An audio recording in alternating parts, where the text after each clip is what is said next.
perpekto. Pero hanggang saan ba dapat umabot ang pagiging walang kaperpekto mo?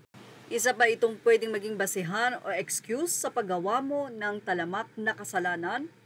Viral nga ngayon ang anak ni Senator Raffy Tulfo na si Ralph Tulfo matapos nga na lumabas sa social media at pagpiyastahan ng kanyang video na kung saan ay tila nasa isang bar at ang nasabi nga pong video ay nagkaroon nga po daw ng halagang 6.7 million ang kanilang binayaran kasama ang ilan sa kanyang mga kaibigan kung saan ay binabatikos nga ngayon ang nasabing congressman. Hindi naman tinanggi ng Quezon City 2nd District Rep. Ralph Tulfo ang nasabi nga pong video na iyon at kinumpirma niya na may mga kasama siya na nag-spend ng umabot sa 6.7 million sa Las Vegas Club noong December 2023. Ayon sa kanyang pagkakapaliwanag, yung pong card or credit card na ginamit nila ay sa kanya. Pero nag-ambaga naman daw sila sa paggastos nito. In one video, Tulfo is seen drinking alcohol from a bottle while his companions look on. It also shows a bill totaling $42,605,000, about 2.47 million in the second video. Tulfo signs another bill amounting to $73,951.64 or about 4.2 or 4.21 million na umabot nga raw sa 6.7 million.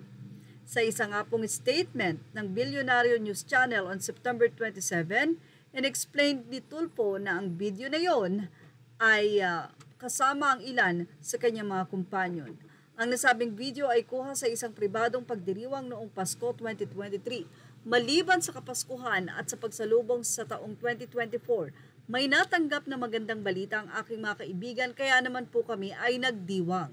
Bagamat gamit ang aking credit card, nag-ambaga naman po kaming lahat para sa kabuuang halaga ng ginastos. Yan ang kanyang paliwanag. Sa panahong mahigpit ang pagpabantay ng publiko sa paggamit ng kanilang buwis, nais ko lamang pong linawi na ito ay isang personal trip at wala kaming ginamit na pondo ng gobyerno at pera ng taong bayan. Malalim ko pong pinag-iisipan at pinagdinilayan ito at nauunawaan kung bakit masakit para sa mga Pilipino ang mga ganitong uri ng pagdiriwang. Ang insidenteng ito ay magsisilbing paalala sa akin na maging maingat at mapanuri, lalo na ngayong sisimulan ko ang bagong yugto ng aking buhay sa pag-aasawa at pagbuo ng sarili kong pamilya.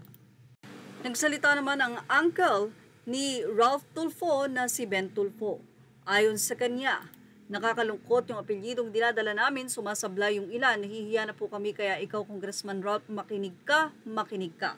Ayon sa kanya ay nakakadalawa na nga daw po ang kanyang pamangkin at ayon sa kanya pinalahanan niya ang kanyang kapatid na si Senator Raffy Tulfo na gabayan at ayusin ang pag-uugali ng kanyang pamangkin dahil ito ay kanilang mga anak. Kung hindi daw maayos, ay siya mismo ang didisiplina dito. Well, yan ang ating Showbiz Now update. Images are all credit to the rightful owners. Thank you for watching Showbiz Now.